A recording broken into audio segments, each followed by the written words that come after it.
Hello everyone, and welcome to the College Football Betting Pick Show for the Saturday of October 24th, 2020. My name is Dylan Burd here on the Sports Burd podcast, and I am ecstatic for this weekend in college football. The Big Ten is finally back, which is what I've been looking forward to for weeks, and in addition, we have the Mountain West back, which means that we got some 10 o'clock games as well. The slate does not end anymore when the 8 p.m. games end. The slate ends when the 10 p.m. games end. We got a few 10 o'clock games this week. We got a 9 o'clock game this week, which means that we're going from noon all the way up until around midnight or later, which is absolutely great. There's a lot more games this week as we add 2 conferences, and as a result, I have 5 picks against the spread for you guys this week, as well as the long shot Moneyline Parlay, which does return this week. I'm really excited to get going here. Last week we went 3-1 with our college football spread picks. We hit Texas A&M against Mississippi State, we hit NC State against Duke, and we hit Alabama against Georgia.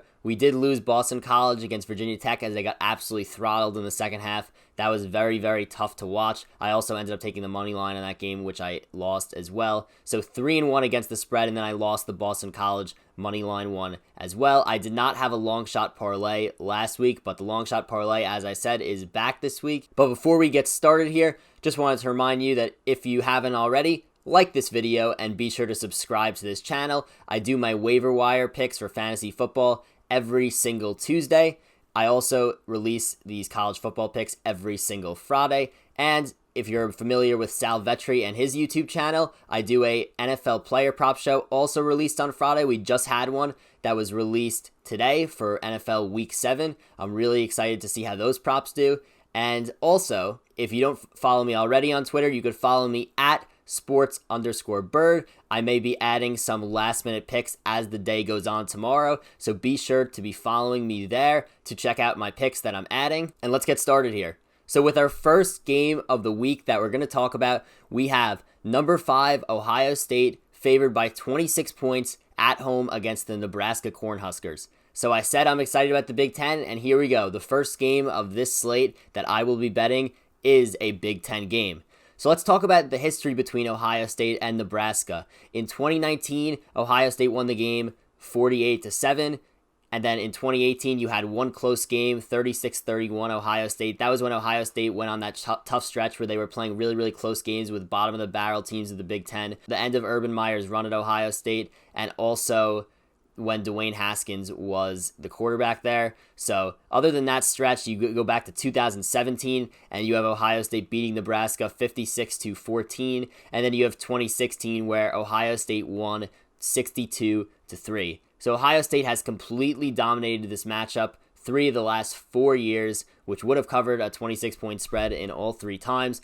In addition, this is just a complete mismatch. Justin Fields is the second best quarterback in the nation, in my mind, behind Trevor Lawrence. He had 41 passing touchdowns and just 3 interceptions last year in his first year as a starter.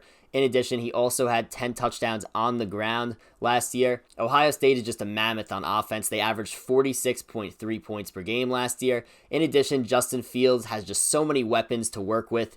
He brings back Chris Olave, the wide receiver, as well as Garrett Wilson, the wide receiver, and adds wide receiver Julian Fleming, who was number 1 in the ESPN 300 in the 2020 recruiting class. Now, in terms of Nebraska, Adrian Martinez was so hyped up last year, Nebraska's quarterback. He was, I believe, 6-1 to win Heisman last year, and he was absolutely dreadful last year. Only had 10 touchdowns and 9 interceptions on the season, and as a result, Nebraska was not a very good team. Adrian Martinez will be starting for Nebraska again this year, and honestly, I don't expect this year to be that much better for Nebraska. As a result, I think Ohio State wins this game as a blowout and covers 26 points against Nebraska at home. Now moving on to our second pick of the day, we have Kansas State minus 19.5 against Kansas in this game.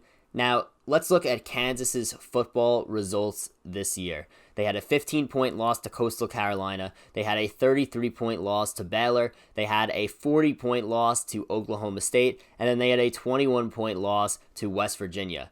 They're absolutely brutal. They're the worst team in the Power 5, and I don't think it's close. Now, they play a Kansas State team, which has played really good football. I know because I have won a few bets on them this year already when they beat TCU. Really impressive stuff from them. Their defense has been pretty good this year. They've only allowed 21 points and 14 points in their last 2 games. Now, that's extremely, extremely impressive for the Big 12, where you see absolutely no defense played whatsoever. The only problem with Kansas State is that their quarterback, Skylar Thompson, is out for the year, but the backup, Will Howard, has got some playing time this year, and he has played decently. So, given the fact that Kansas is just so bad and Kansas State is playing good football, I don't see why this game would be any different than normal, especially the fact that Kansas State is playing this game at home. I see Kansas State winning this game by more than 3 scores, and as a result, they will cover the 19.5 point spread at home against Kansas. And out of the next game we're going to talk about today, we have number 6 Oklahoma State at home against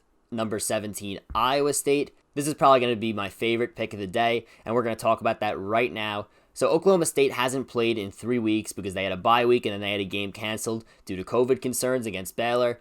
So I believe that Oklahoma State is far and away the best team in the Big 12 right now. You have all these teams losing, and Oklahoma State has been rock solid so far, even though they've only played 3 games. The defense is extremely good. They returned everybody from last year, I believe, except for their corner, AJ Green. In addition, they have not allowed more than 13 points this season in their 3 games played, which is, again, very impressive for the Big 12, where having a good defense isn't exactly normal. Also, Oklahoma State has a great quarterback in Spencer Sanders, a great running back in Chuba Hubbard, and a great wide receiver in Tylan Wallace. They're extremely explosive on offense to go along with that really, really good defense. And then you have number 17 Iowa State that comes in here kind of as an unknown. Quarterback Brock Purdy was hyped up as a guy that could be drafted in the mid-rounds of the 2021 NFL Draft. He has not played great. Iowa State, I believe, is being a little bit overhyped for their win against Oklahoma, but Oklahoma has proved that they're not a very good team this year, so I don't think that Iowa State deserves to be overhyped right now the way they are. And Iowa State, I mean, they lost 31-14 at home against Louisiana. I know that was a lot earlier in the year. That was the first game of the season, but they only beat TCU by 3 points. They did beat Texas Tech 31-15 last week, but I don't really think that that's impressing anybody. Texas Tech is not very good at all this year. So I think Iowa State as a whole is very, very overvalued, and that's why Oklahoma State minus 3.5 at home versus Iowa State is my favorite pick of the day. I think the Cowboys win this one handily by a lot more than 3.5. The next game that we're going to talk about today is the Purdue Boilermakers at home versus the Iowa Hawkeyes. Iowa is favored by 3 points in this game. Now, to start with Iowa here, Iowa loses several key pieces from last year. Quarterback Nate Stanley, they lose offensive tackle Tristan Wirfs, and they also lose defensive end AJ Epinesa. However, they do return a bunch of key pieces on offense other than Stanley and Wirfs. They return running back Tyler Goodson, and they return 4 wide receivers who produced big time last year: Amir Smith-Marset, Brandon Smith, Tyrone Tracy, and Nick Regini. Defense for Iowa, always really, really solid. I mean, this is going to be a old school Big Ten football game. I expect it to be very, very, very low scoring. And in terms of Purdue, Purdue does have some hope this year. They do return quarterback Jack Plummer. They do return wide receivers Rondell Moore and David Bell. However, Purdue has a bunch of obstacles to overcome in this game. Head coach Jeff Brom is out with COVID. As a result, Jeff Brom's younger brother, Brian Brom, who is the offensive coordinator of Purdue, will be calling the plays and will be the head coach in this game. Additionally, it was just ruled shortly ago that Rondell Moore will be out of this game. Rondell Moore is the top playmaker on offense for Purdue. We've seen him single-handedly dominate Ohio State in his freshman year. He's that good. He's going to be a first-round pick in the 2021 NFL Draft. And the fact that he is out, as well as head coach Jeff Brom, is just too much for the Boilermakers to overcome this game. I think Iowa is a pretty well-oiled machine. They always win the games that they're supposed to win. I like Iowa minus 3 in this game at Purdue. Next, we head to the ACC, where the Miami Hurricanes will play the Virginia Cavaliers at home. Miami is favored by 12.5 this game. So Virginia's been on a very, very rough stretch lately. They lost by 18 to Clemson, which was very respectable. I mean, Clemson's obviously one of the best teams in the country, if not the best team in the country. In my opinion, they're the best right now. They're ranked number 1 for a reason. But then they lost by 17 to NC State. They lost by 17 to Wake Forest. Things have just not been going well at all for the Cavaliers, and now they head down down to Miami, where they will face a very, very solid Miami team, a team that has been explosive on offense all year. De'Aaron King is a really, really solid quarterback. In addition, they have two great tight ends on that roster, Brevin Jordan and Will Mallory, and then they also have a great running back in Cam Harris. This offense is so good, they could score a ton of points, and I think Miami wins this one big. I don't see a reason why the spread is only 12.5 here. I honestly think it should be around 17.5, if not higher. Just the way Miami has played the last 2 weeks, getting blown out by Clemson and then beating Pitt by less than 2 scores. I think that's hurt Miami on the line here, but I think Miami bounces back huge this week at home. They blow out Virginia, and as a result, they cover the 12.5 point spread. And now for our long shot Moneyline parlay. This week, we have a 3-teamer, 3 underdogs, Florida State Moneyline, plus 143 at Louisville, South Carolina Moneyline, plus 165 at LSU, and Minnesota Moneyline, plus 123 versus Michigan. As a result, this long shot parlay comes out to plus 1,336, which means that if you place $100 on this parlay and it hits, you could win over $1.3 thousand. To start off here, let's talk about the Florida State-Louisville game. Louisville is a very bad team. They lost by 19 to Georgia Tech, which is awful. If you've watched Georgia Tech this year, you know how bad it is to lose by that team to 19. In addition, Louisville's defense is really, really bad. Don't get fooled by the fact that they only allowed 12 points to Notre Dame last week. That was just Notre Dame playing way down to their opponent. In addition, Florida State looks like a completely new team since when they played Notre Dame themselves 2 weeks ago. Florida State made a quarterback change, going from James Blackman to Jordan Travis. Jordan Travis is a very mobile quarterback. He's a dual threat, and he has completely revitalized the team. As a result, Florida State played a pretty competitive game at Notre Dame, even though they lost by about 2 scores. It was pretty competitive for most of that game. And then last week, they beat the number 5 North Carolina Tar Heels at home. It was a great game for Jordan Travis and the Noles. Now, Jordan Travis did get hurt in that game last week. However, it looks like he will be ready to go against Louisville. I think that the Noles march into Louisville and win this game outright. And as a result, the first leg of this parlay hits. The first leg of this parlay, Florida State money line at Louisville, plus 143. The next leg of our parlay, we have South Carolina money line, plus 165 at LSU, the defending national champions. Now, to start with South Carolina, they beat Auburn last week, who is a ranked team. They come into this LSU game 2-2 on the season. Their 2 losses came against Florida and Tennessee, 2 ranked opponents, and their wins come against Auburn and Vanderbilt. Auburn was ranked when they played them. They're not ranked anymore.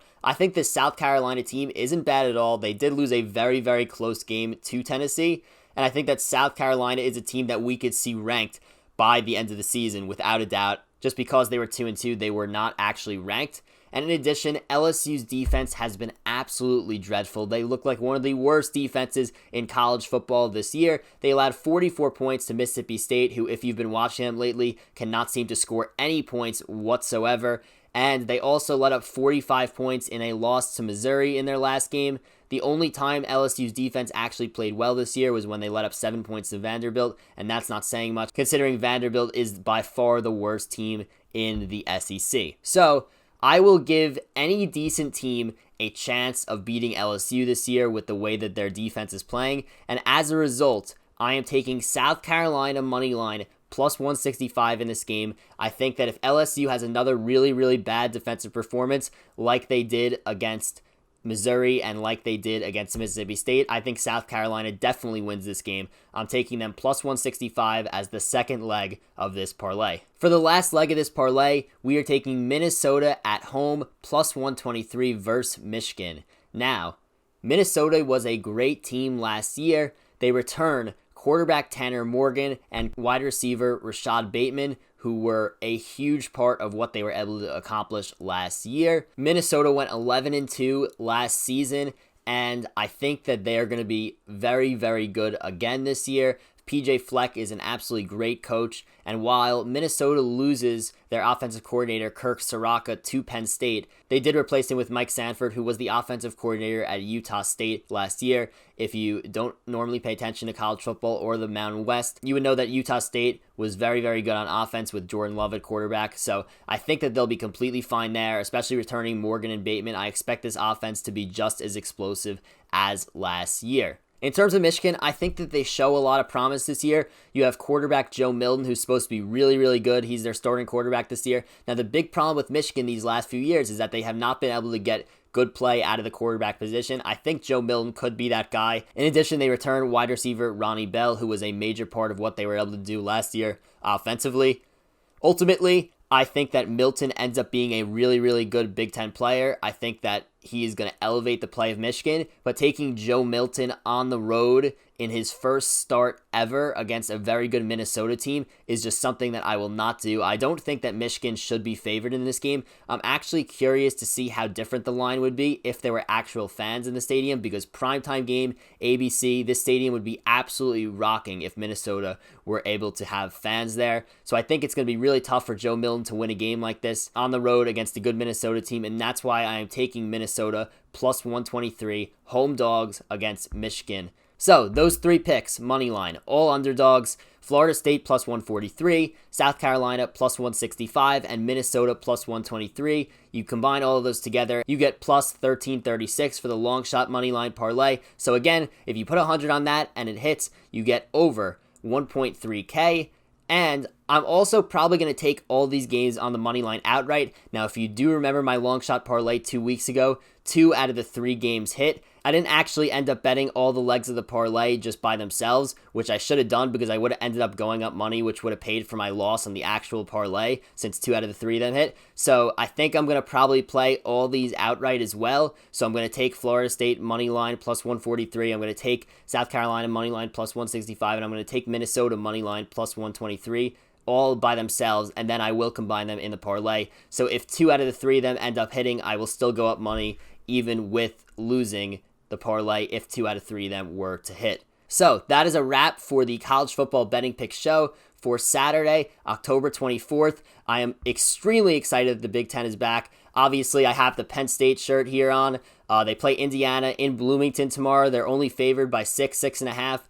I didn't give a pick for that game because I'm truly unsure of what's going to happen. I think Penn State ends up winning. I'm not sure if they end up covering. My official prediction for that game is 31-27 Penn State. So if you are a fan of any Penn State or Indiana teams or just a fan of the Big Ten, that is my prediction for that game. But before we leave here, be sure to like this video and be sure to subscribe to this channel. And in addition, be sure to comment any other college football picks that I did not mention that you really, really like tomorrow. I will be sure to respond to the comments. I'll be sure to get back to you and tell you what I think of it. In addition, you could follow me on Twitter at sports_Burd. I will possibly be adding some picks as we go throughout the day tomorrow, so be sure to be following me to get those picks as well. Goodbye and good luck with your betting, everyone. Be sure to enjoy your college football Saturday tomorrow.